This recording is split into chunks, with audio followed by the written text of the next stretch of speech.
நண்பர்களை நீங்கள் பார்த்து கொண்டு இருப்பது உங்கள் கௌசிகா ரிவ்யூ. சரி வாங்க வீடியோக்குள்ள போய் என்ன நடக்க போகுது அப்படின்னு சொல்லிட்டு பார்த்தீங்களன்னா, நம்ம செல்லக்குட்டி வெண்பா குட்டி இருக்காங்கல்ல, அவங்க வந்து உட்காந்து அழுதுன்னு இருக்காங்க. எதனால என்னாச்சு ஏதாச்சுன்னு சொல்லிட்டு யாருக்கும் ஒன்றும் புரியல. ஒரு பக்கம் நம்ம விஜய் போய் கேட்குறாரு, எதுக்கு மல்லி வெண்பா அழுதுன்னு இருக்கான்னு சொல்லிட்டு. உங்கள் பொண்ணு எதுக்கு அழுறான்னு எனக்கு என்ன சார் தெரியும், நீங்கள் தான் அவகிட்ட எதுவும் நான் பேசக்கூடாது, எதுவும் நான் கேட்கக்கூடாது, நான் இருந்தாவே அவளுக்கு எல்லாமே கெட்ட எண்ணமாக வருது, கெட்ட பழக்கமெல்லாம் கற்றுக்கிறா அப்படி இப்படின்னு சொல்லிட்டு நீங்கள் தான் சொன்னீங்க, அதனால தான் நான் விலகி இருக்கேன் அப்படின்னு சொல்லிட்டு சொல்கிறாங்க. அப்படின்னா இவ தானே ஏதோ ஏற்றி விட்டுக்கிறான், உன் பொண்ணுக்கு நல்லா அப்படியே சும்மா கொளுத்தி போட்டு விட்டுக்கிறாள். அவங்க ஒன்று அப்படியே சும்மா வேற லெவலில் ஒரு பக்கம் இப்போ சீனை போட போகிறா பாரு, அப்படியே சும்மா கத்திரி அழுவா, பரண்டு அழுவா, உளுந்து அழுவா. இதுக்கு எல்லாத்தையும் காரணம் யாருன்னு சொல்லிட்டு உனக்கே நேரம் தெரிஞ்சுட்டுக்கண்டா, எல்லாமே உன் பொண்டாட்டி தாண்டா. அவள் வேற லெவலில் ஸ்கெட்ச் போட்டு தரமான சம்பவமெல்லாம் செஞ்சு விட்டுன்னு இருக்கா. நீ மவனை இப்படியே அவள் பேஜ் பண்ணிட்டு செஞ்சப் அப்படின்னு போனேன்னா வாழ்க்கை அவ்வளோதான் அப்படின்னு சொல்லிட்டு விஜய் பார்த்து சொல்லிடுறாங்க. உடனே பார்க்கணுமே, அக்கா நீங்கள் கூட சும்மா இருக்கீங்களா, சும்மா இருடா சும்மா இருடா அப்படின்ற மாதிரி தாங்க இருக்குது. கரெக்டாக எது எடுத்தாலும் எதனா ஒன்று சொல்லி குடும்பத்துக்குள்ளே அப்படியே சும்மா ஒரு இடைவெளியை போடலாம்னு சொல்லிட்டு பார்க்குறாங்க. ராஜேஸ்வரி இதுக்கெல்லாம் வாய்ப்பு இல்லை, ஒழுங்கு மரியாதை வெடிடு, உன்னெல்லாம் சும்மா அங்கே விட்டு வச்சதே தப்பாக போச்சு. தேவையில்லாமல் இந்த பிரச்சனை அந்த பிரச்சனை அந்த ஒன்றா இந்த ஒன்றுன்னு சொல்லிட்டு பிரச்சனை மேலே பிரச்சனை உருவாக்கிட்டே இருக்காங்க. இப்படியே போனால் என்ன ஆகும் சொல்லுங்கள் பார்க்கலாம். வாழ்க்கையில் ஒரு சுவாரஸ்யன்றது ஒன்று இருக்கணும், அதுக்கு ஃபஸ்ட்டு நம்ம பிரச்சனையே பண்ணாமல் இருக்கணும், பிரச்சனைன்றதே இருக்கக்கூடாது. இவங்க பிரச்சனை மேலே பிரச்சனை வளர்த்துன்னு போயினே இருக்காங்க.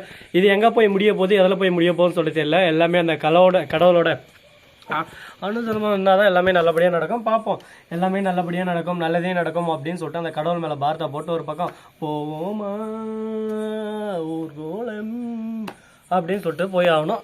சரி இப்படியெல்லாம் ஒரு பக்கம் போயின்னு இருக்குது. அதே சமயத்தில் மறுபக்கம் என்ன நடக்குதுன்னு சொல்லிட்டு பார்த்தீங்கன்னா, கரெக்டாக நம்ம வெண்பா குட்டி இருக்காங்களா, அவங்க இருந்துன்னு ஒரு பக்கம் அப்பா கிட்ட சொல்கிறாங்க, இதுக்கு மேலே மல்லி அம்மாவை நீங்கள் எதுவுமே பேசக்கூடாது, மல்லி அம்மாவை திட்டக்கூடாது, அடிக்கக்கூடாது, மல்லி அம்மா கூட தான் நான் இருப்பேன், அதுக்கு ஓகே என்ன நான் அழாமல் இருக்கேன், இல்லைன்னா நைட்டுக்கெல்லாம் அழுவேன், எல்லா நாளும் அழுதுட்டு இருப்பா அப்படின்னு சொல்லிட்டு சொல்கிறாங்க. சரி இங்கே இருந்து தொலை அப்படின்னு சொல்லிட்டு அவர் போயிடுறாரு.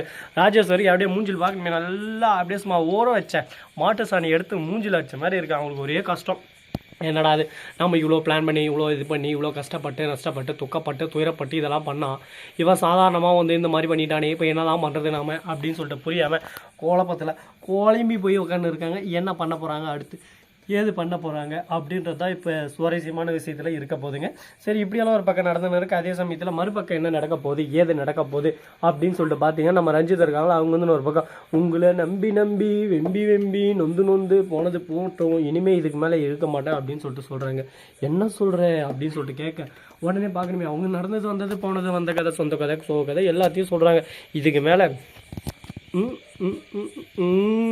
அப்படின்னு சொல்லிட்டு சொல்கிறாங்க. இது கேட்கும்போது உங்களுக்கு என்ன புரியுது சொல்லுங்கள் பார்க்கலாம். ஒன்றும் புரியல தானே, எனக்கும் ஒன்றும் புரியல, என்னங்க பண்ணுறது. உங்களுக்கு உண்மையாக சொன்னால் உண்மையை நான் சொல்லி வீடியோ போடலான்னு எனக்கு ஆசை தான். உண்மையை சொல்லி போடுற வீடியோ தமிழ்லைன் வச்சு எவ்வளோ போகுது தெரியுமா, 300 பேர் 400 பேர் பார்க்குறீங்க. அதே ஒரு பொய்யை வச்சுக்கோ அப்படியே சும்மா வச்சுக்கிட்ட போகுது வியூஸ். அதனால் பொய்யை வைக்கிறது பெஸ்ட்டாக உண்மையை வைக்கிறது பெஸ்ட்டாக நீங்களே சொல்லுங்கள் பார்க்கலாம். உண்மையை வச்சு யாரும் பார்க்க மாட்டேன்றீங்களே ஃப்ரெண்ட்ஸ், பொய்யை யார் வைக்கிறாங்களோ அவங்களுக்கு தான் ஃபஸ்ட்டு போய் டிடிக்குன்னு கிளிக் பண்ணுறீங்க. அதனால தான் நாங்களும் பொய்யாக தான் வைப்போம். நீங்கள் என்றைக்கு உண்மைக்கு மரியாதை கொடுக்கீங்களோ அன்றைக்கி தான் உங்களுக்கு உண்மை வரும். ஸோ நண்பர்களே, இந்த வீடியோ பிடிச்சிருந்தா லைக் பண்ணுங்கள், கமெண்ட் பண்ணுங்கள், ஷேர் பண்ணுங்கள், டிண்டிங் பெல்லை தட்டி விட்டு போங்க. அப்போ தான் நான் போகிற அடுத்த வீடியோ உடனுக்குடன் வரும். மிக்க நன்றி, தேங்க்ஸ் ஃபார் வாட்சிங், டாடா, see you, நன்றி, வணக்கம்.